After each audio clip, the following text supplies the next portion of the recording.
welcome to the Big Conversations by Ordinary People podcast. Thank you. Very much. This is our season 2, and what we are doing with season 2 is we bring some of the Ugandans we think are interesting and people out there are willing to listen to. People might have missed out a chance on listening to, so we try. You're rubbing Issa's ego the right way, saying that he's an interesting person. Of course. Yeah, that is why he's on the podcast on this I'm season. not I here think for this is nothing. it fits in the description.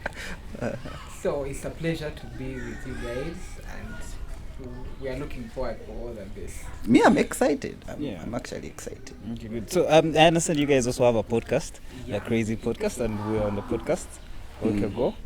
I've been listening to that episode again, and it is one of my best episodes. Which ones? The one where our episode on your podcast. Oh, When okay. you guys were hosting us. The Oh, yeah, Krazed actually, Podcast. it was a special one because it was the first of its kind. We hadn't had one of the big shots in the podcast industry. So I think it was such an honor indeed. And I appreciate how you keep insisting with the big shots. You're also just understanding the industry. But yes, so this podcasting industry, how are you guys finding it? Well, personally, it's an adventure, and I think I picked it from Isaac.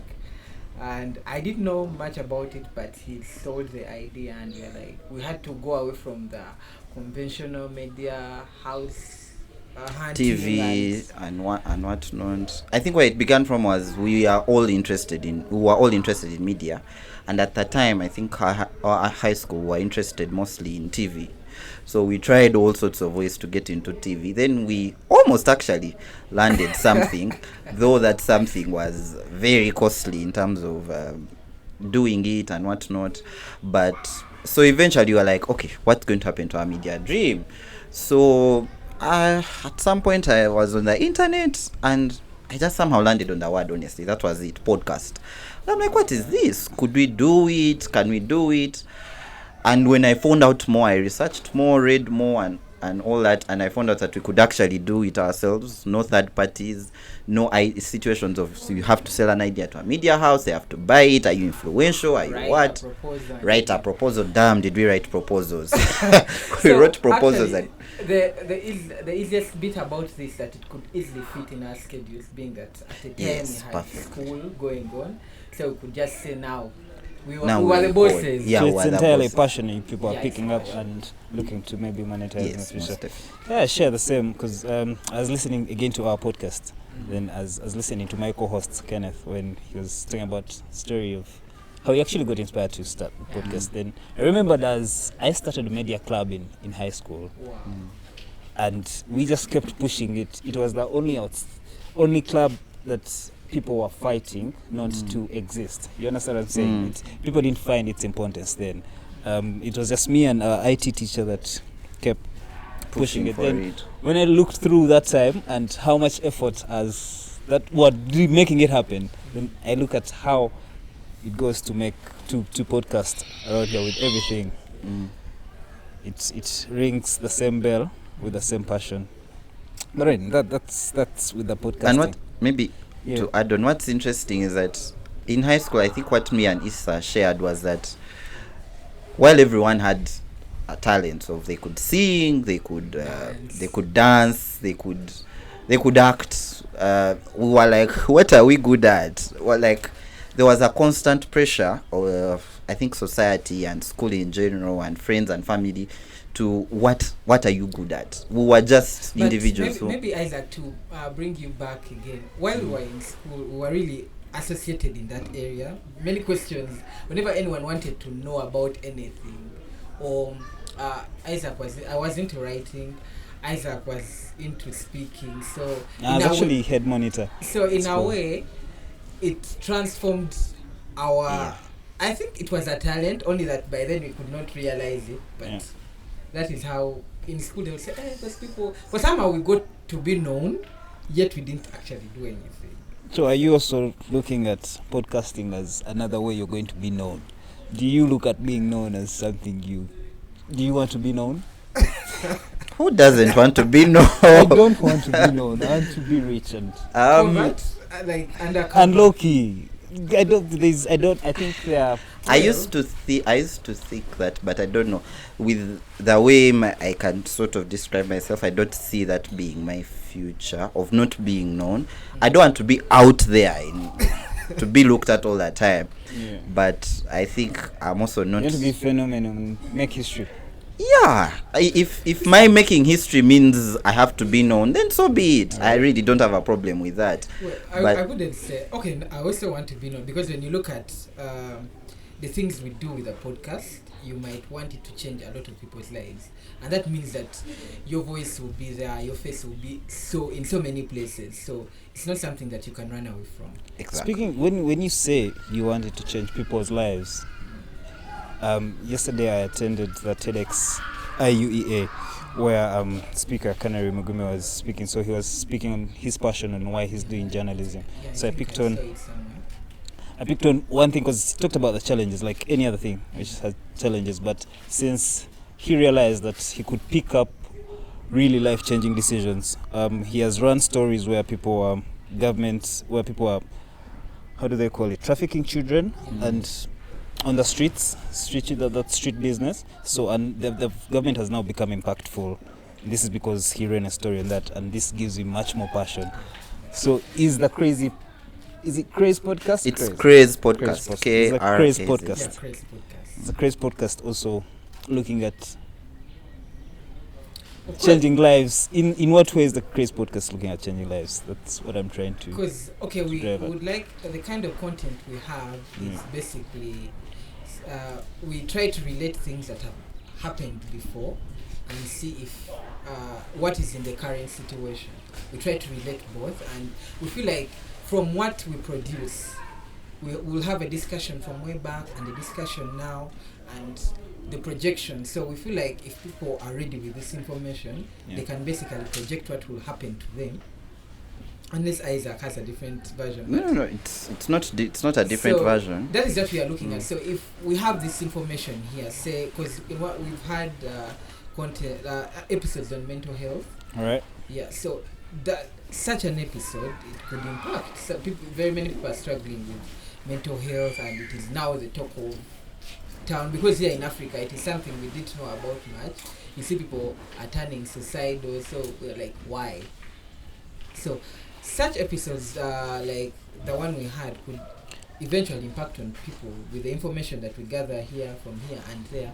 One or two people can pick a leaf and tell the friend. So we feel like with the content we are creating now, it can definitely impact. And speaking of information, one of the other reasons we really started a podcast is we used to listen to radio a lot. Personally, I used to listen to radio a lot. I reached a point where I could tell you the program of like 3 stations from morning to midnight. I would tell you what comes after what, and I even started reaching a point of even predicting what ad is going to come on. So I used to listen to radio stations a lot. But then You've won their tokens. I've won their tokens and what. So I used to be a very strong ardent listener, but the You won what token? so a particular Capital. a particular radio station had this thing of you answer a question, and then they give you tickets to go and watch a movie. So I won those tickets twice. This is how much dedication you've had. Yeah. I won those tickets twice. But then I started to notice that what was being shared by the presenters was ordinary information. And I'm like, I could get this information by simply talking to my friend. I could get this information by just being me. Yeah. They were not giving me extra, and I felt like I was being cheated of my time. Like, I'm not only listening to you to listen to the music, and you come and say something. What is in the news actually? What is in the news? Probably they'll just come talk about what is in the news and leave it there. And I'm like, this is not enough. They should be giving us more, and not to sound, I don't know how to say this, or not to sound rude. Some, if not most of them, sounded shallow in their information, or either because they were holding back. And I'm like, are these people not paid enough to share their? I'm like, your opinion should even no one should pay you to say what you think. There are very many people who could die to get this platform, but here you are just giving us mediocre So you're looking information. making information much more accessible. Exactly. So we started the podcast to share info, to share views, that it's not just giving you what is in the news or what is out there, but an informed opinion of what is happening, right? And what also, do you mean an informed opinion? Because all the opinion outside. So that coupled with the fact that with social media and everything, as the youth, we tend to share our views and opinions. You see someone on Twitter coming out to say something so strongly, yet they don't know a single. They don't even know a genesis. They don't know how it started. The feminists, there's always something. There's exactly an east somewhere. There's guys, feminists, and someone is talking about maybe a biological something, and I'm like, or for instance, the vaccines. You will hear very many people say, "I don't want to get a vaccine," but they don't even know how a vaccine is made. They don't. Yeah, but you see how I think personally how I decide to talk about vaccine. More so now for our country. Even if I do not know how a vaccine is made, but I am looking at maybe if my president would come out. Look, pandemic has been ongoing. Everyone knows about it. Vaccines everywhere with that. All the conspiracy theories around them. But when my president comes out not to take the vaccine, my ignorance doesn't even have to be my defense about how the vaccine is made. I need to just feel as a youth unsafe. In this era, I only think it's only right that before you take up an opinion, much worse if you act on that opinion. If you're going to act on an opinion, make sure that you can find out as much information as you can. So our podcast is intended to share informed opinions. Find out how is that you could really just find out the basics of, and in the quickest way possible, because we try. Yeah, because you'll find that some people will go on and Google and information is there. So we try to, as we're doing our research, we have it from so many places and we put it together in the simplest of ways. So for even someone who probably doesn't want to read or doesn't want to hear about a topic. There's two podcasts I like a lot. One is Joe Rogan's JRE, the Joe Rogan Experience, where he's talking about literally everything but nothing. I don't know if that makes sense. There's so much flying around. In 2 minutes, he'll be talking about cannabis and its effects on people and all that. And the other podcast I really like so much is Marketing Over Coffee. Yeah, with it is when Marketing Over Coffee, they share these ideas, but then go a step further to implement on them. Yeah. Okay. So let's say they'll get on projects and further extend to maybe get funding for people into fields. This is one of the advantages I look at with podcasting. When I look at how a podcast changes the business for someone this way, this is the direction I have with with the podcast that you guys are doing. That's very, very inspiring actually, because it's sometimes we talk about things but then we don't act on them. It's one thing to know something and then you don't act on it. You get, because even the Bible says it itself that my people suffer because they don't have knowledge. So get a knowledge first, then act on it. But for us mostly it's, for heaven's sake, if you're going to say something about something, all right, educate yourself. Maybe to take you back, we are not the jokers, or we try to also add humor to our podcast, such that in the long run, because personally sometimes I lose concentration, but I need to hear someone who is a bit humorous, and so we try to add that for those listeners that might not be comfortable or might not have that listening span for long hours. And when you look at the Krazed Podcast, we tailored it to be 30-40 minutes. All right. Because we thought a long podcast might, given our audience, it might bore people for some time, or they might get distracted in a long run. So a 40 minutes episode is actually the longest we go is 40 minutes or something. But ideally it's 30 minutes. So we look at that bit of humor. No, for big conversations with ordinary people, the conversation really actually keeps flowing until, because we don't really limit to time. We let the conversation flow because we believe that whoever gets on the podcast, someone can really pick something from them. So it's very we let them finish their story in this case, what they have to say, and they have the time. So with podcasting, you can listen to like 20 minutes in and pause and then go do your stuff and come back to it. You pick the interest, a topic, but then you do it in your time. It's available to you in time. So that is why I think ours as long. We are not really into the timing, and we don't want to think for people that maybe this one has data or not. We want people to get to the podcast. It's interesting enough. They enjoy the conversation to the fullest. And makes sense. Seeing as you guys are, you both practitioners of the law, students of the law, and you understand the law with everything that has been going on in our country from from nomination day to the elections. The courts have been busy, judges are up and down, new lawyers are out there in millions of money until we saw what we saw. Who told you that? Did a lawyer tell you that? The highest command of the law did what I personally think is unethical. I find that I don't know why he let that come to the public, because to me it seemed personal, where the Chief Justice had to confiscate another judge's ruling. I don't know so much about the law, but that with what I have read, I know that what he did was wrong. But since you guys are law practitioners, I think it's very interesting we pick your minds on this. I'll let you take it away first. For starters, so many things have been done by the CJ.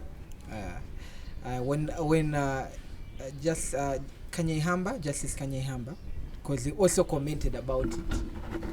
He also commented about his actions especially after he was exchanging with a presidential candidate, Chagulanyi. So I think from there, he did a wrong thing. It was really unethical, because at least, as you know, the Supreme Court and courts and the entire profession of the law, it is an honorable profession. There is a way we deal with things, and it's not it is not like a market or a military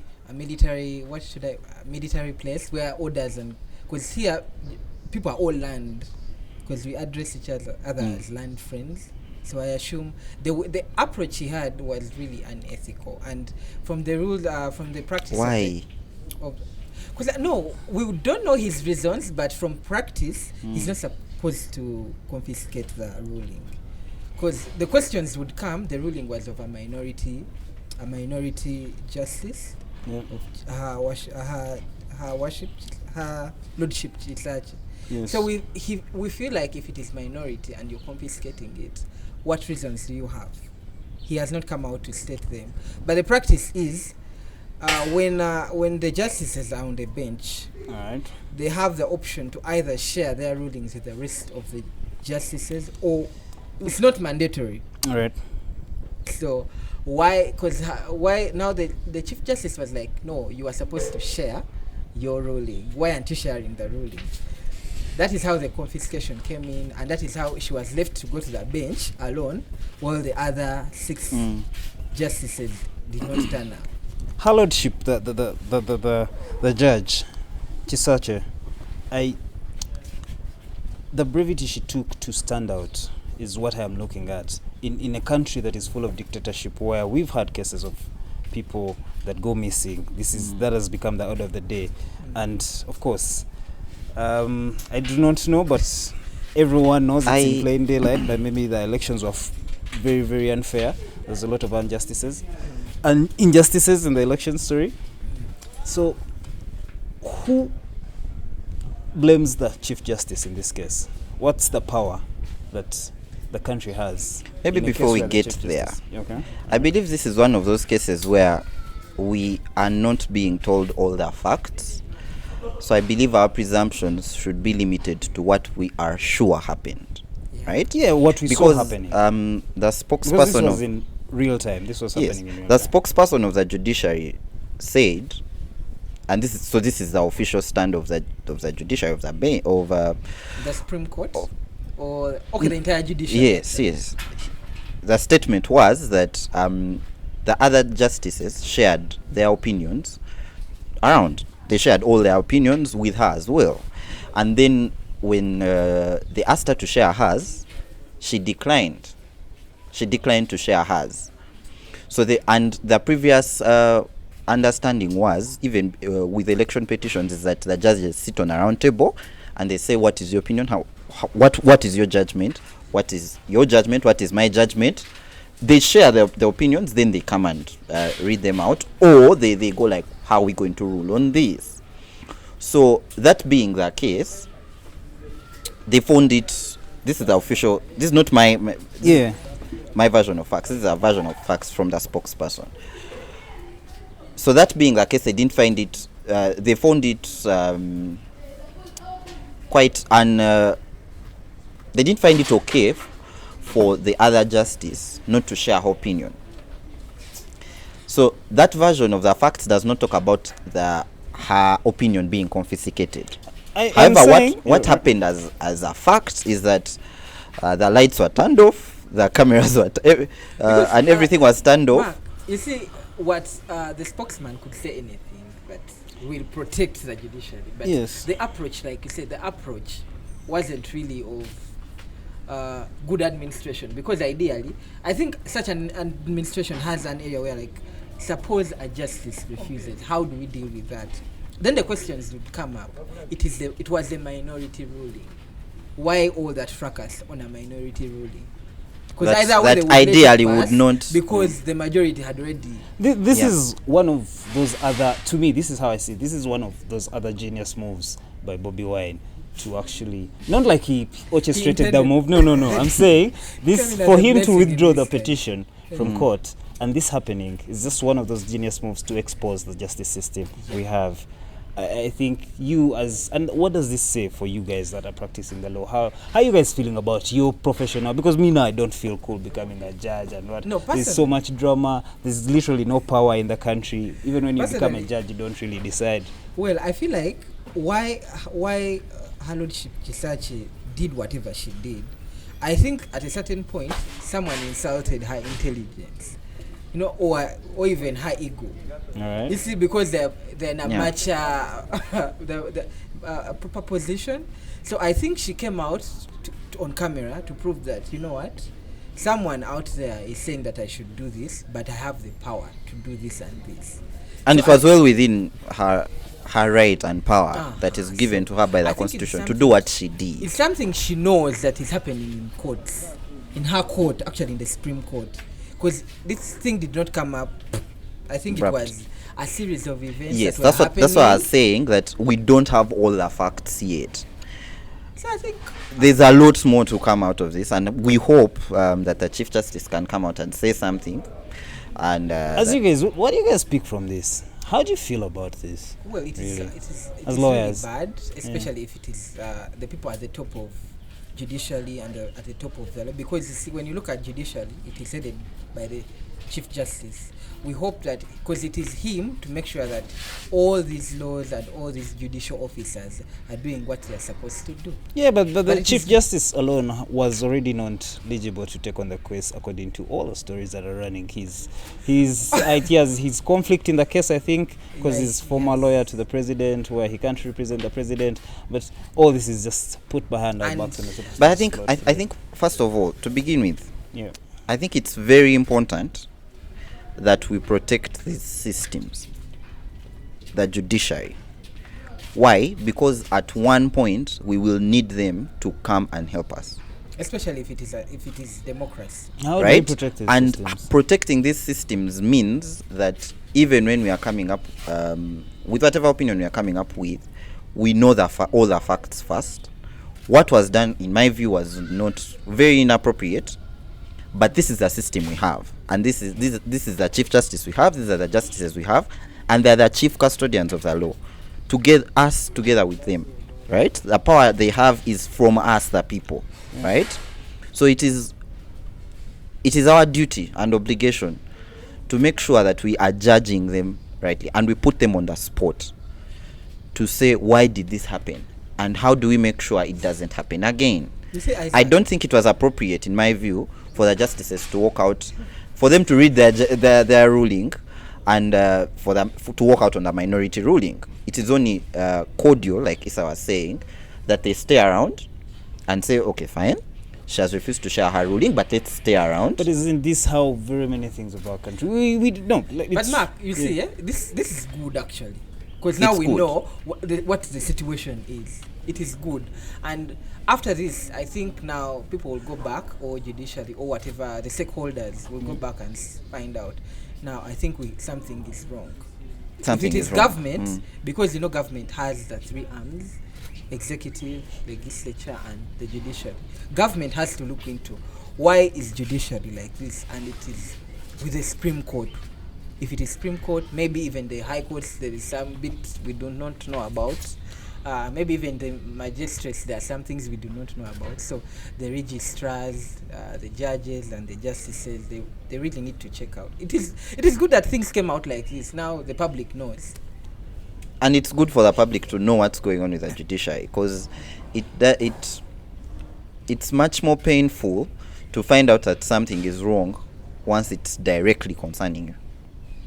So now that we all know that, there might be a problem here, but we let's all sort know it out. that there's been a problem all the time. I mean, Well, it's just not very alone many this people year. knew that, because you see, okay, apart from you, Mark, All who right. reads. No, who forget the listens. reading. I'm saying how people know things is through news, podcasts, Twitter, and Facebook.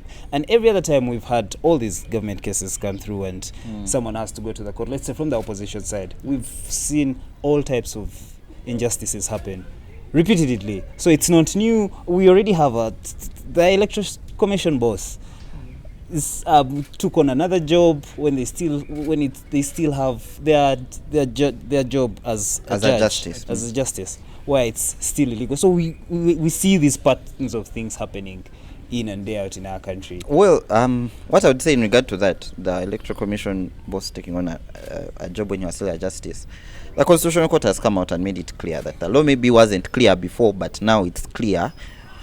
Once someone is a judge, they can't take on any executive role before they This also means relinquish. Yes, this also means that since the law is clear on that, means that the person that announced to us who won the election did it illegally.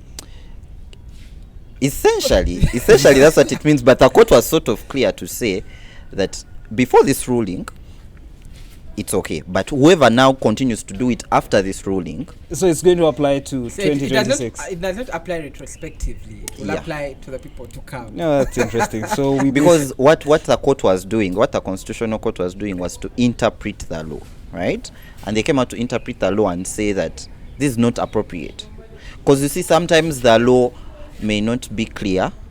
So if you find that the law is not clear, or if you feel that what the law is saying or what someone is doing is inconsistent with the most grand of the norms. time, is the law clear? Is the law just in your opinions? Okay, the law is just only that it is two-faced. All right. It is just, but it is two-faced. We need to admit. And sometimes some other laws are a bit like Isaac stated. They're ambiguous. You need court needs to sit down and find out what is the intention of the drafters of that law. That is why the Constitutional Court will sit down and say no, or any other court, by the way. The reason why it is like this, it is supposed to be like this. All right. So the law is just. I can't. And the reason I believe, There's- I also no, agree no, with no, Issa and let me that- tell you about that.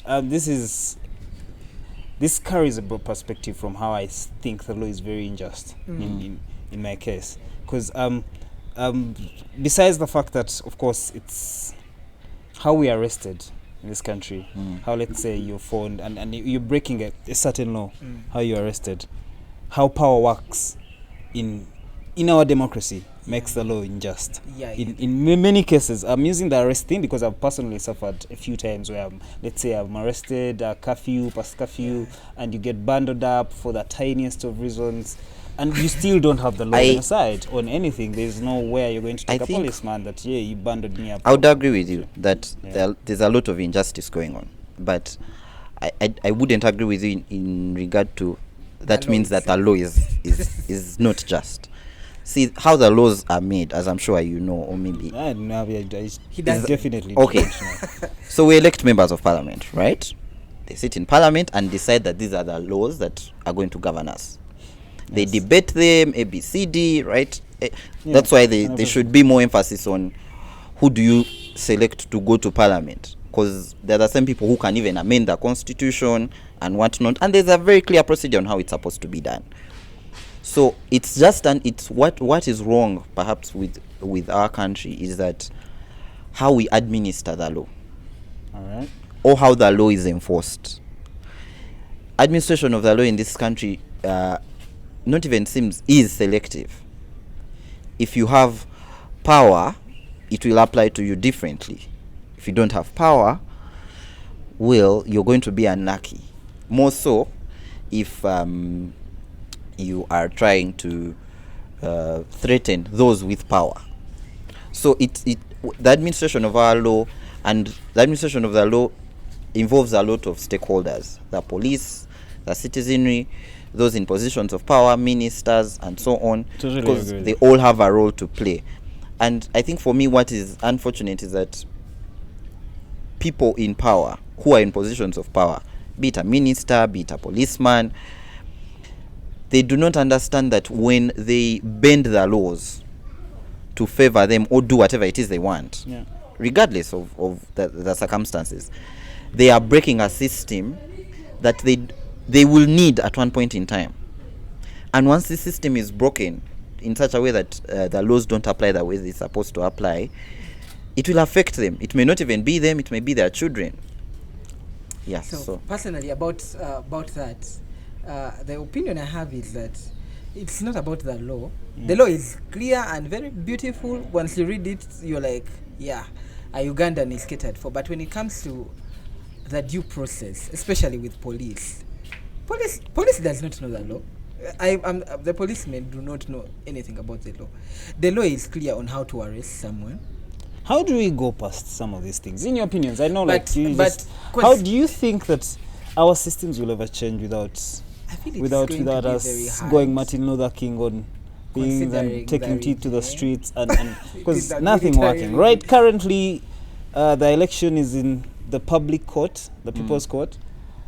How do we move on from something like that? How does the people's court work as practitioners? How do you guys? There's nothing much that the people's court will do, because maybe unless they do something more than maybe one step that the people's court did in the recent elections, and I loved it, is voting out. When you look at Central, it voted out. No, but that was democratic. I'm saying right now, after the petition is withdrawn from court, it goes to the people's government. How do they say? But it now becomes our case. I don't it's think. Not there. First of all, I don't think it's the current system should be the people's court, in my view, and that's why I insist on us building it and identifying the loopholes, that problems it has, and we strengthen it, because in my view it's the best way to deal with any dispute, any conflict, or any other issue that may arise.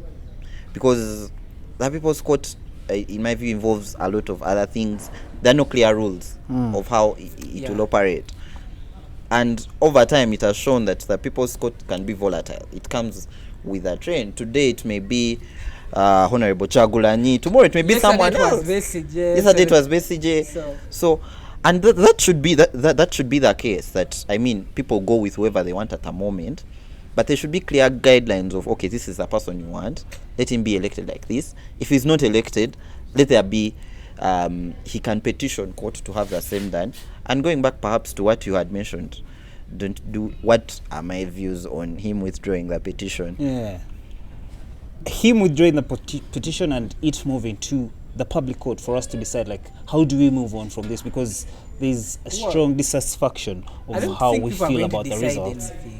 All right, people are not going to decide anything. I mean, Ugandans are busy now doing their own things. Now, what people's court isn't that the elite mentality? Is that things. Now people are talking. Okay, maybe one thing he achieved is that I'm not saying that I do not support him. Is that now people are talking about this petition? Like, unlike other petitions, they were running, but very few people knew about what was going on with the petition. People would come back later and find out, oh, I think Besigye lost. That is all. But now, the trend that is now is that now the Chagulanyi petition is out there in the people. Now everyone knows a thing or two about the petition. Alright. And I believe that is now what they call the People's Court. But about a decision that will come out of the People's Court to be binding on the history of Uganda, forget about it. I don't see it happening. And like he said, I mean, him taking a petition to the court was very important. It actually moved us also to have an episode. Our most recent episode before the one we had with the Big Conversations was on election petitions and how they operate, just really telling people the ABC of I'll check out that. how petitions run, what are the rules that govern it, because there's a very big misconception of how the court determines an election petition and what are the grounds anyway. But I believe, maybe just to finish up on that, is that Chagulanyi he's a politician. So his moves are most definitely political moves geared towards ensuring that he doesn't lose the support he has. Yeah. So the good thing about what he does at the moment... but he looks at himself as a freedom fighter who is we look at Chagulanyi as a story. Personally, and I don't dispute that at all. I don't see him as a politician. I don't dispute that at all. But even is constant. He's been about this injustice life with his music. He's been about it with demonstrations. He took on an MP position because there was space for it. Someone had passed on and he took it on. Then he had to represent his people. He felt, in my own view, but he's been the story. So we don't look at his intentions as just to cater for his political move. I look at him as someone who has some change they have to do because they have lived in the unjust Uganda we have all lived in. They're not part of any system. They have not fought the Bush War. They're not attached to things. So they're neutral and they've been about these issues. He's just trying to fight for us. That is how I look at him. I don't really look at him as a politician in that angle. So he's a freedom fighter too. Yes, to me, he's a freedom fighter. Okay, maybe now let me restructure. But he turned politician once he read that all his moves are geared towards fighting the regime that he strongly believes is a dictatorship. Right? And when you're fighting a dictatorship, even history will show it. You going much with the rules will not sort of help. Right. So that's what I'm saying. That we go to the streets and fight. No. I'm not saying go to the streets and fight. I'm saying you have to find unconventional ways of doing things. Things like move out from the comfort of your chair. File a petition and see whether it works. But I don't know. Okay, I didn't even want us to jump back into the whole petition thing, but he definitely has. He has tried. The justice system has failed. Or maybe now what he's doing is fine. Do you know what he does? He files a petition. He will tell you that, you know what, I do not trust the judges. He withdraws the petition, and you see all this happening. That's exactly what I'm saying. So now he's finding unconventional ways of being a freedom fighter, right? He files a petition, and he knew all these facts about these justices before he filed a petition. Yes. Why talk about them after he files a petition?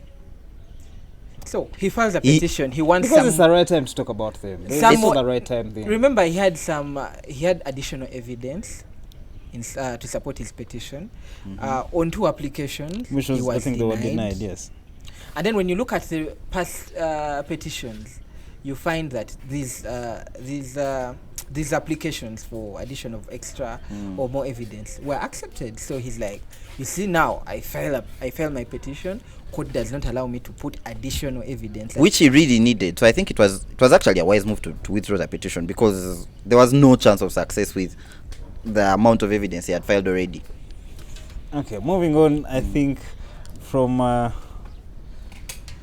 most of that has to conclude. I want to look into how you guys choose to become lawyers from childhood. I personally had a childhood dream to become a lawyer, but somehow along the way it just dropped away completely. First of all, I used to get scared. I used to say lawyers have to read a lot. Plus I used to hate reading history. By then, whoever had to do law, I think, was doing Hague, HD. So they were reading a lot of history. They were reading so much. There was so much reading involved with the line of becoming a lawyer. So I was like, man, and I am not a reading guy. This is why I'm on a podcast. I'm like, no, reading. I think this is how I fail out of this because if I have to cram things at the back of my head, and how do you? Would pick you a believe passion? me if I told you that I don't fancy reading? I don't know, but hi. Would you believe me? Your whole Okay, so you're lawyer because your parents asked you to be a no. lawyer. Luckily for me, my parents have been very, and I thank them for that, have been very liberal with my education. They whatever I say goes, as long as it's not drastic, of course, like dropping out of school. Fortunately, So we Dropping have out of school is not drastic. People, including me, that have made one of those Well, decisions of dropping out of school. It depends on what you're On what going level? True. But on one please, level. Okay, Isaac, continue. for. So what I was saying is, I'm not the kind of person who likes to read, but I'm the kind of person who likes to know. Right? So my liking to know pushes me to read.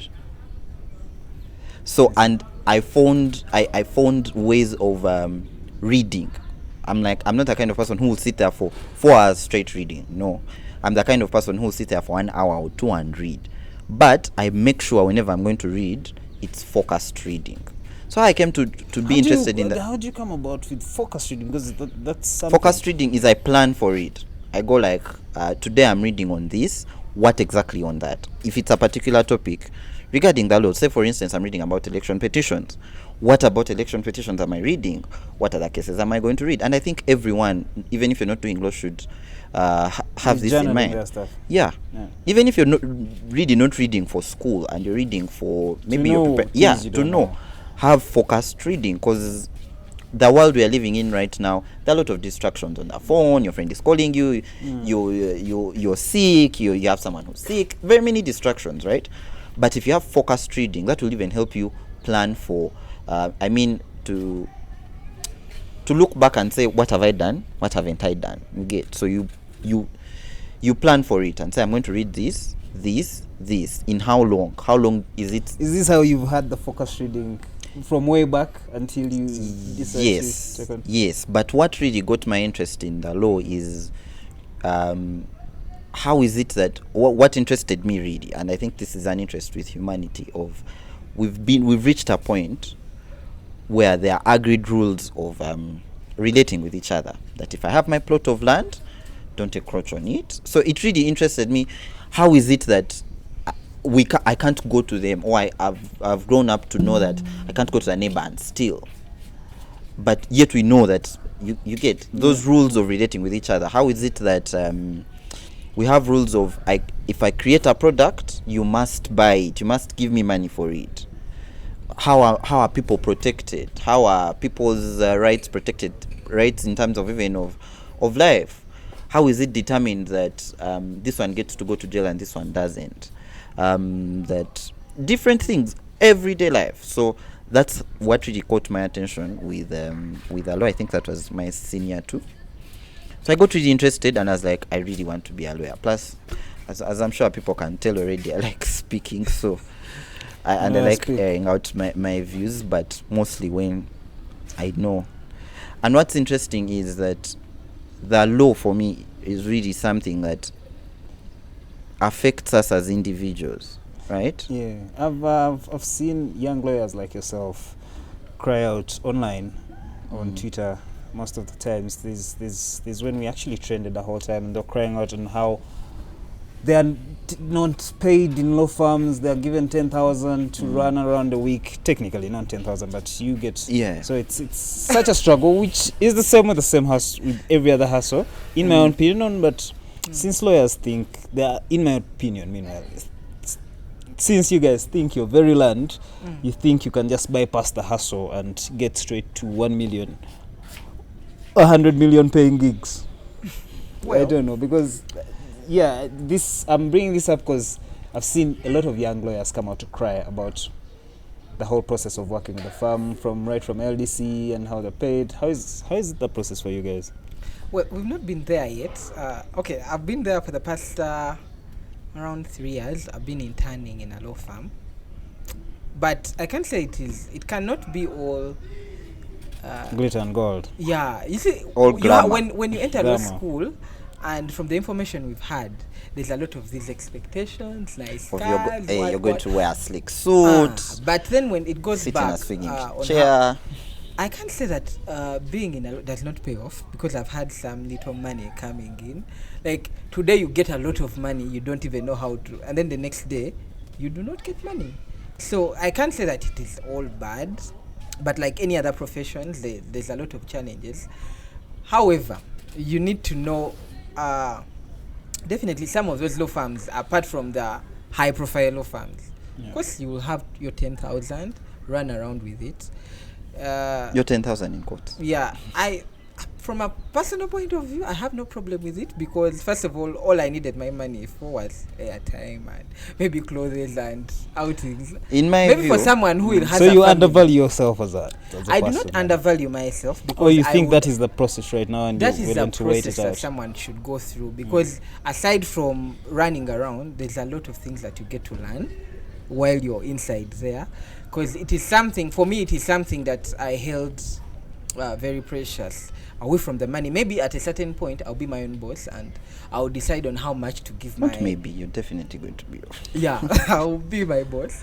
So if you're under somebody, they run on a particular expenditure, and it is absurd for someone to pay you that meager sum of money, but you need to look at the other. Be a sharp lawyer. Are you guys looking at Because for me, putting up laws that about how do they call it, minimum wage? By the way, it is there for advocates. We have the advocates remuneration. Yeah, I'm saying generally for all of us, since now you're taking on the law thing too. Oh yeah, that's something that we could talk about, especially if you work, say for example, if I'm to work in Parliament, or I'm to work in a particular ministry, because ministries have that power. They can suggest laws that could be. There is one in Parliament, only that it has not been. It is still a bill. They've not drafted it, or they've not talked about it. But it was there around 2010. They talked about the minimum, but it died somewhere. I think my opinion is that, to begin with, as a lawyer generally, you need to build competence. What someone I really look up to says, build competence. Be very competent. It's not just hard work. Hard work is sit down and read a lot, but you're not really the hard work can't be seen. You get. So build competence. Be someone of integrity. Equip yourself with the necessary skills. Be willing to go the extra mile. And in my experience, it has always paid off. There will, of course, be that 1-2 person who will want to use you as to do a lot of donkey work. Yeah. But when you say it has always paid off, what do you really mean? Okay, what I mean is, for example, through school, I've been involved in a number of things, and sometimes they don't pay off, and I'm like, where did all this hard work go to? Yeah. I am the kind of person who does competitions in school that are called mooting. Mooting is hypothetical court, hypothetical courtroom. So they create for you a hypothetical case based on particular laws, and then you come and argue them out. You're on one side, and then I'm on one side, like, as it would be in a normal courtroom. So I've participated in a number of them, and some of them, they really require a lot of reading, and it wouldn't pay off sometimes. Sometimes not even because of my own doing, but because of circumstances that are out of my control. And maybe to cut the long story short, what he will gain from there is the knowledge, because you get a lot of knowledge and skill. Speaking of that, the knowledge and skill, above knowledge and skill, there's money. Yeah. Fundamentally, we're all looking to make it out with money. I don't know what I'm saying is that money will follow you if you're competent and hardworking. Personally, I've had clients. Yes. Like I've had clients even before I finished school. Yeah. And within 2 years, I could have clients coming back to me, my own clients, on top of my boss's clients. So when my client would come, I'm like, this is the person, do this. I do the work. But at first it did not come out. I had to work like an entire year without having connections. It reached a point my boss cannot make it. It's like, go. Me, I'm this side. I feel you, and that drives me to this. In practicing, and how much time do you summarize that's now from since now I've made it out of LDC maybe, and I'm into the field work, I'm practicing, I'm doing all this, how much time do you think an average lawyer takes to make it? Ideally, when I say make it, they're comfortable, they're living comfortable, they can afford luxury living, maybe a bellwether, that's about $2,000 a month. Okay, no, comfortable is, people find comfort in their own way, but you guys get what I mean. I would not want to put a timeline to that. There's Do you no know why? timeline. Because only God knows. So that was By the going way, to drive me to, exactly, let me finish that point. Are these professions satisfying enough? Because in my view, with the world, all this engineering, lawyers, doctors, spending all this time for people who are looking at, apart from specifically if you want to be a judge, like if you're doing this and you want to be the Chief Justice of Uganda and that's your dream. In my opinion, I feel, that's continue with your goal. But if you're doing law because that is how you want to get money, all these other professions, I feel there are very many other shortcuts, not like really shortcuts. Okay, I understand what you're driving into. Well, like it's easier to make it if you are a land broker. It's again saying easier is cliche, but yes. Yeah, but maybe what you're trying to say is that as a person, you should be open-minded to making money. Paper. So, this profession comes in as a tool. A tool. But me being a lawyer does not stop me from coming out here and start doing my podcast. Me being a lawyer does not stop me from being a businessman. So you need to know, what do I want as an individual? What I have my lawyer friend who, this is where I base this from, who's made it really big. They're doing a lot of real estate, but they left the profession way some time ago and they started importing ladybugs. Because you see, for every other business, they will need your time, and it's very hard to balance the court. You need to first find out, why am I getting into this? Why am I getting into law? Why am I getting into medicine? Is it for the money? So let's begin there. Am I getting into law because I have had, or I have an uncle or a father who's really doing it big and they're getting money? So I'm in. So let's say I'm in for the money. And like I said, if you want to get money out of law, be competent. All right. Don't look at who is the next big client I'm going to get.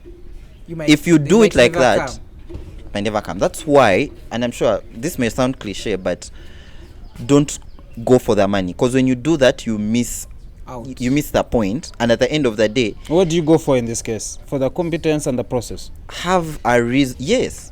Go for the competence. Have a reason. Because even when you look at law, in somewhat it betters people's lives. Not in somewhat. Sorry for cutting you short. Okay. Personally, I feel like law is something that everyone should at least have an idea on, because it changes the way you look at things. You start to look at things differently in a way that improves not only you, but also the people you are around, the people that are around you.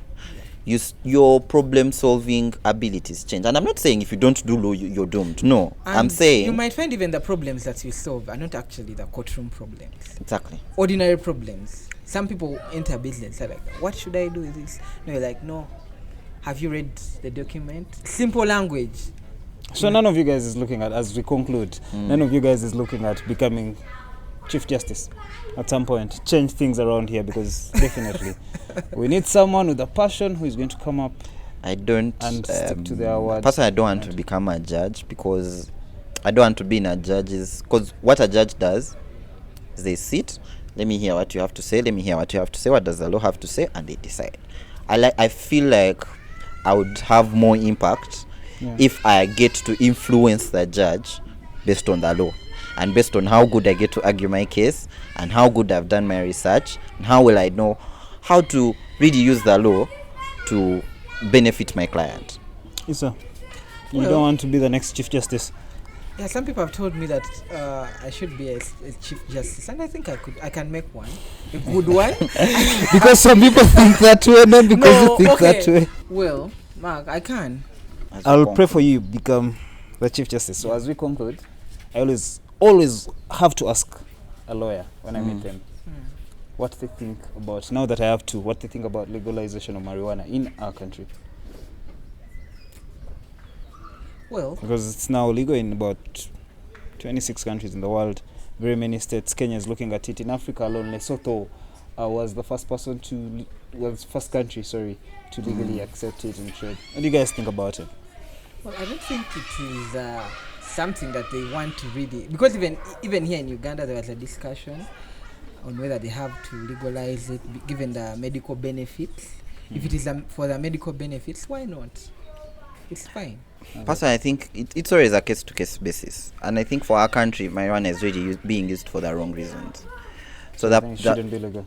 So that when you talk about legalizing it, what do you mean? Legalizing it in the sense of people can freely take it. Recreational, because people are already taking it. There's that. Yes, people are getting arrested. This is my issue with it. Yeah, people are doing the recreational marijuana, and it's unfair. It's only works as capitalism works. When you're smoking it in a fancy place, you get to pass. No one bothers you. But when a young boy, not even a young boy, because let's say it's the age would matter. Someone in the suburbs, they're found. It's more like business to police, and because the law can't protect anyone, they get bundled up. I have cases of children that have been locked up in Chitalia. Chitalia is the new prison we have for smoking marijuana, which is illegal. But no one knows about their cases, and no one is bothered. No lawyers. Really I think for no me one addresses this issue. The issue is not legalizing the marijuana, because that won't solve the problem. I mean, there are very many kids our age and even younger who are there for different reasons. I think what we need to sort out first is our society. All right. Because you will find that some of these kids, if the society was okay to the extent that they get to go to school, or even if it's not school, they're doing something for themselves, they wouldn't find themselves in these compromising situations. And sorting out our society also involves having the police and the system that works. Why are people in the prison system for years without them being sorted out? So the marijuana issue is, I believe, part of a bigger problem of we really need to sort out our society as a whole. Like, we use marijuana only for the recreational purposes, and there's a lot of drug abuse in this country. It's like it's everywhere. Look, there are repercussions for drug abuse, and I'm saying, in these cases where there's someone legal, they understand what they're doing, and they're doing it. Why we don't have enough steam from the law. So your opinion, you think, in your opinion, you think they should legalize marijuana? No. Before we even go to that, we don't even have any people fighting for that. Yes, case still is to legalize it. That is why countries are fighting to legalize it. Like you mentioned, lawyers, but by the time they come into the profession, they've come for money. And you see some of those people, where they come from, their backgrounds, they're really poor. And for a lawyer to do that work, it has to be pro bono. So it goes back to what they usually tell us. Okay, what law counsel now does is that for a lawyer to have their certificate practice certificate to be renewed, you ought to have done some bit of pro bono services, and in a way, there's a way they gauge how many you've done.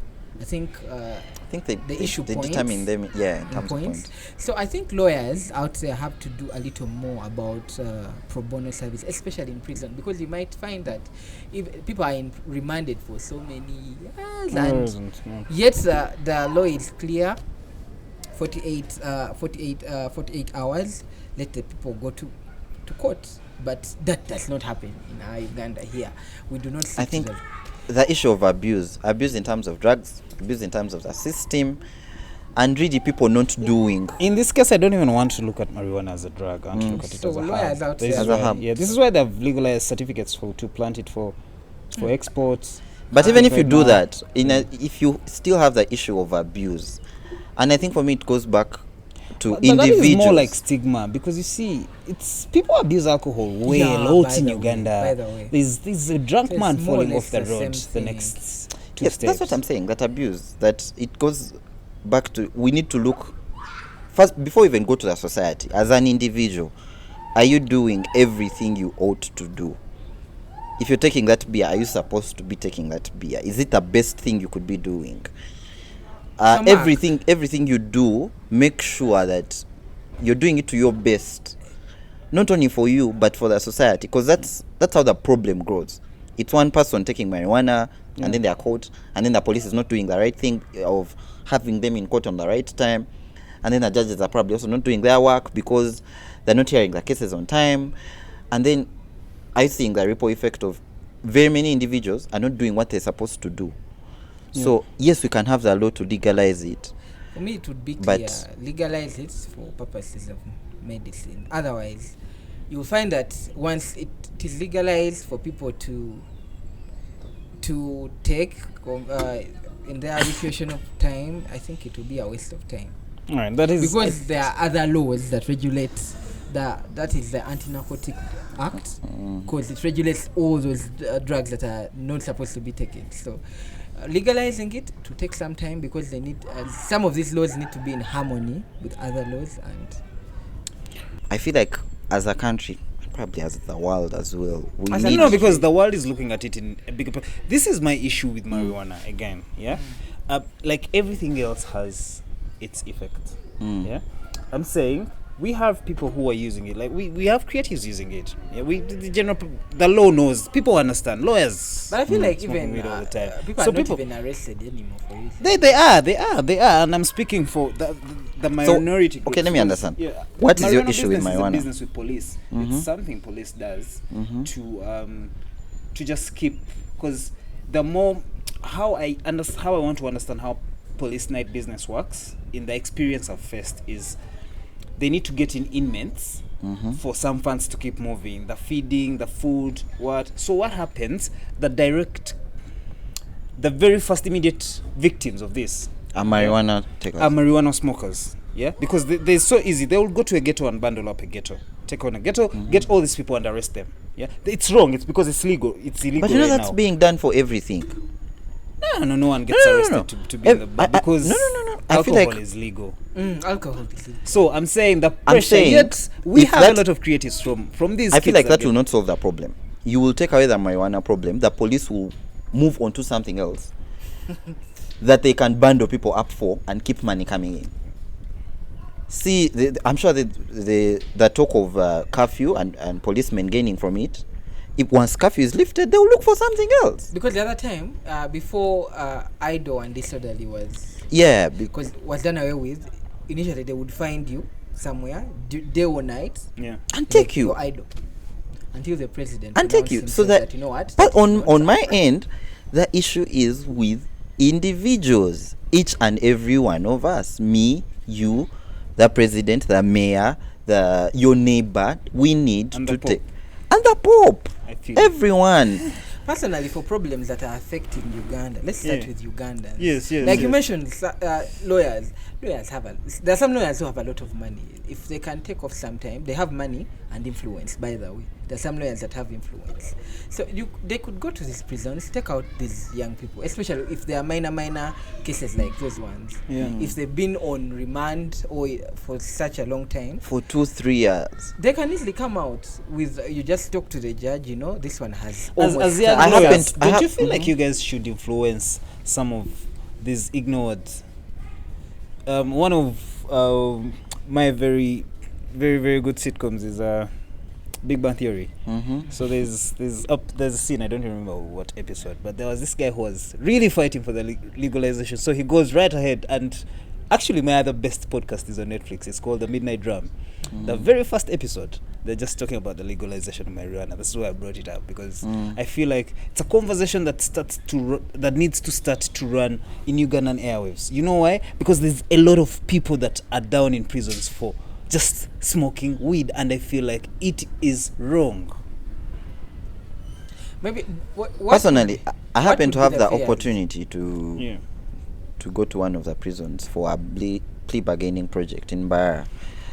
And there were very many people in prisons for, marijuana intake and measly things, by the way. Yeah, because this is never in the conversation. No one bothers about this. Yes, and you look at someone's file and you're like, there's really no evidence here. I don't even know why this person was. Yeah. Why even here on a plea bargaining project to have you say that I committed this crime and I'm willing to serve this amount of time? Again, I insist, the issue is with the system, and the system can only be cleaned up if everyone in power, okay, perhaps let's start with those in power, do what is right. All right.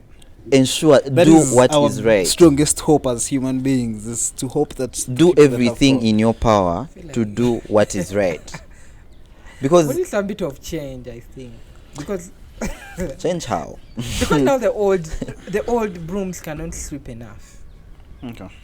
What is the purpose? What's like your purpose with life and your podcast? Let me start with you, Isa. That's Isa. Isaac. But you okay? Well, Isaac, Isa, but it's same. what's No, my it's different. purpose with? Isaac, the Christian? First of all, life. This is how I view life. Yeah. That everyone needs to have something that gives their life purpose. That for them, that's the reason they're on earth. Or like, again, I'm probably going to sound cliche, but find your purpose in life. Once you find that, go towards it. So for me, I've found that one, my purpose in life is I like media. This happens to be the time when there's media. So Yeah. I like media and the law. I think even like is an understatement. I love these two things. I will go to all lengths to do them.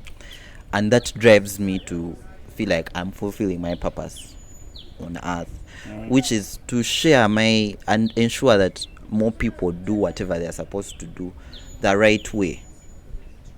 And one of those ways to do that is by sharing information that is, we believe, me and Isa, is vital, right?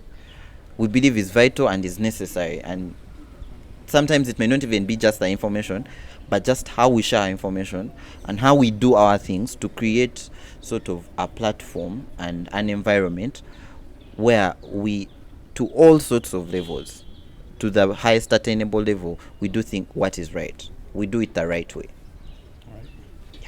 Yes, Isa. Yo, so like life And to have fun. life and podcasting. Well, for me, it is about doing what you want. So if in your life you feel like you should do a certain thing, go on and do it. However small you can start, it doesn't matter. But because there's a lot of comfort in doing what you want, regardless of what you have. You can always start small, and you see we've all had these stories of He has how talked about starting small, and I remembered how we started recording with phones, but yeah. So and there's a lot of comfort when it comes. So you find that now I'm podcasting. Now I'm being hosted. Yeah. on the podcast. It is a big honor for me. So, and I didn't dream of this thing, but as we were doing this podcast, we started it, and that is what we wanted in a certain at a certain point in our lives. We were like, we need to do this. One of the things we need to do our law, because even in high school, they knew that these people would become lawyers. We used to talk about it open. You know what? We are becoming lawyers, And it happened. And it happened. Oh, that's very interesting. You know what? We are doing. We shall be in TV. Our friends call us. Hey, we are saying a podcast. So, about life, it's about go for that thing that you want, even if it is with a small beginning. Yeah. Small beginning. Go find out from two people. How is this one? How can I get it? So, in the long run, you can And our make it in podcast life. is available everywhere. I happen Yeah, to. we're going to. We're going to get to that. Absolutely, Okay. we're going to get to that part where we talk about the craze. In fact, this is that very part where, as I remember when you guys hosted us on your podcast, I was very, very inspired by the fact your journey. I was inspired by your journey. I started podcasting when I see a 6D Canon camera in front of me. But then I heard that you guys were podcasting on phones, and that is very inspirational. Yes. We want to talk about that.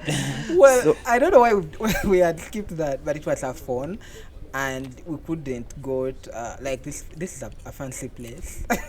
We used to go to. This is fancy in itself. Microphones is fancy.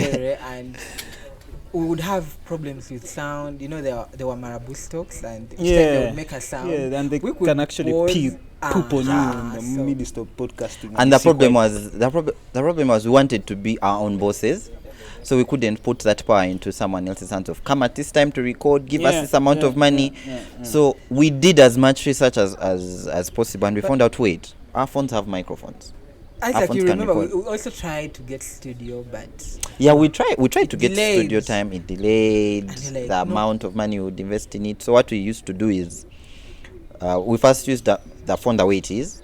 Then we used earphones. We used to use earphones. yeah, then we be found out close that to sound would be better if it is earphone, Yeah. rather than an open phone. Like But for that. you guys, I think for growing, I hope you guys have a plan because you have to invest in the money definitely. Yes, we do have a plan, and currently we are using a laptop. Yeah. We use a laptop to record. We just get a quiet place, as long as the place is not roomy. And I hope we can always record for you guys. We need to come to that understanding. most definitely. most Regardless. definitely, Capitalism. because I think we are loving the.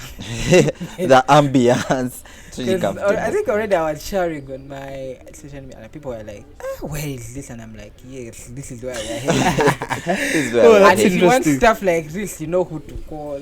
I'm here. So True, it has been true, a true. great, I should say, a good adventure for us. The journey, yeah? Yeah, the journey. 'cause And for me, it has really brought out the fact that do what you love. If Yeah. you do what you love, Yeah.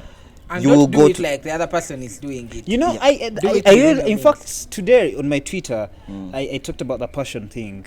I feel like there's a lot of you do what you love gurus, but then you forget that it's easier to do what you love with money. Because tell you what, if I had money, I'd Oh, be trust producing the ideas most we have. content. You know, it's one thing to do what you love, but then with how life, real life is not a vacuum. Yeah. There's a lot in There's- play. There's a lot in play. So it's one thing to really do what you love, and to actually be in position to do what you love. Yes. So that is why we are like, let's. Yeah, do but the this. passion is Yeah, a must. 'cause Is do interesting. you know why the passion is important? Because the passion will enable you to think out of the box and be like, I need to sustain this. What is the plan? The plan is I need money for this. Yeah. How am I going to get this money? I'm not a gangster that I'll rob someone. So, Yeah, but that is another way of getting money. Robbing And then someone. sometimes- so Robbing- it's no, another you way get of caught. getting money. No. Legal, no legal, you're a lawyer, but it's another way of getting money. No, you So- get caught. Yeah. Now these are the chances. it you brings get caught. problematic issues with it. You get caught, But it's that not gangsters will get away with genuine. it. But, yeah, I feel you. There's smart robbery. about it. There's smart But- robbery, especially. Me, my point is that the other thing about passion is that even when you have money, you reach a point where, because they would reach points with our podcast and you're like, okay, well, what are we doing? Not that we failed to record, but you're like, do we really want to do this? Like, but because we had the passion for it, we opened up accounts, social media accounts, we reached out to different people. So we find different ways to make our podcast available and keep pushing it because we love it. Yeah. And sometimes, honestly, the podcast right now it drains us more than it gives us anything, right? Do you guys ever mind about vanity metrics? How many views you're getting, the eyeballs? Of course they matter, but is this something you look at when you push out? Because Yes, personally, I feel like I focus mostly on the content, what gets on Big Conversations by ordinary people, and don't really give a shit about By the way, this surprising. content until, because I have a plan, like we'll reach where we'll have to market, go into the ads where definitely the eyeballs will come through. But usually with people's businesses, they like, and it's a digital world, people are threatened by trends. When you have trends and maybe you do not have, when you look at, you don't have 3,000 views yet someone comes in the game and they get 3,000 views, a lot of people are deteriorated by that. And I feel like it's a wrong thing. If you have right content, because the feedback I get from the podcast, from the people that give us feedback, to me are enough to keep pushing. You know why? Because I feel like someone had an episode that made sense to them, and they're going to keep about it. Yeah, that's how I feel.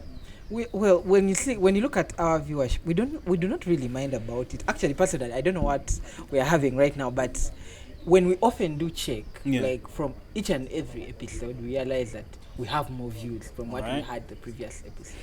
So we do not put it in our mind that we are working for the viewership. We just make sure we have point on information or point on content, and it's actually the content that has made us grow over time. So For us, mostly, we have a goal for the podcast. So, like, how are we achieving that goal? And the goal is not how do we get more listeners. The goal is we want to share informed opinions and who can we get who is informed?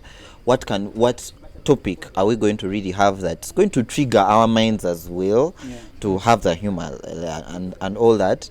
So we find something that first we are interested in as individuals, that our audience, our target audience would be interested in. So we feel like the views come. It comes automatically. Because it comes automatically. Remember, once you have good stuff, then you don't need to work hard. And yes, sometimes it may not be there because people are going with a bandwagon of this is what is trending, and you really have nothing to do about that.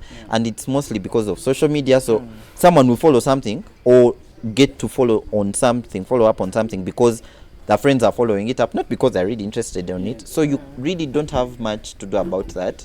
But as long as what you have a goal, and you're working towards that goal, that thank you guys. Isa, how do we get to the Krazed Podcast?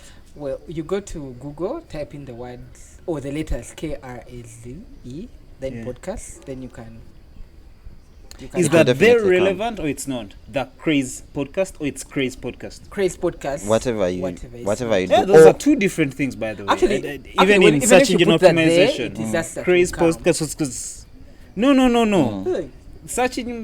Search engine optimization is very different, and that should matter so much for you because it's Krazed Podcast. Krazed Podcast, and it's available on all platforms: Spotify, Apple Podcasts, Google Podcasts. And AfriPods. AfriPods was actually the very first platform that where we launched on, and recently one of our episodes finally made it to the top 5, the topmost episode of our 2 most recent episodes actually of this year of January.